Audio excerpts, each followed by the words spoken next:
अस्सलामुअलैकुम, मैं हूं रजा अब्बास। आप देख रहे हैं इकरा टीवी। हेडलाइंस में शामिल करते हैं आज की ताज़ा खबरें।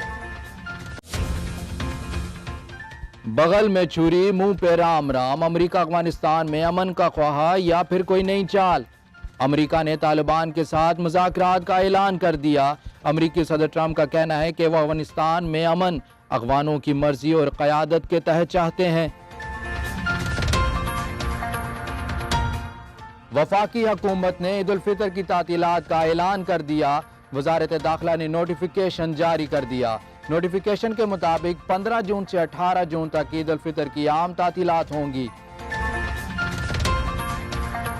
चीफ जस्टिस ऑफ पाकिस्तान मियां साकिब निसार ने कालाबाग डैम से मुतल्लिक दरख्वास्त की समाअत की। समाअत के दौरान रिमार्क्स में उन्होंने कहा कि आइंदा वक्तों में पानी की अहमियत क्या होगी, जबकि 4 भाई इस पर मुत्तफिक ही नहीं तो मुतबादिल क्या होगा। निगरान वजीर आला पंजाब प्रोफेसर हसन अस्करी कहते हैं उनका ना तो कोई पहले सियासी एजेंडा था और ना अब है। जब से लिखना शुरू किया हर हुकूमत पर तनकीद की है। मुज़ाहिर कायद पर सहाफ़ियों से गुफ्तगू। इसराइली फौज अपनी हरदर्मी से बाज ना आई। गजा की सरहद जमा मुजाहिरीन पर वहशियाना फायरिंग से 4 फलस्तीनी नौजवान शहीद, जबकि 600 से ज़ायद को जख्मी कर दिया।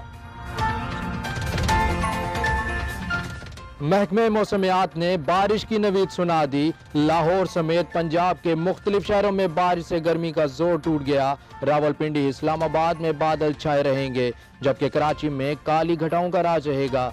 महकमे मौसमियात के मुताबिक खैबर पख्तूनख्वा, कश्मीर और बलोचिस्तान में भी बारिश की पेशगोई।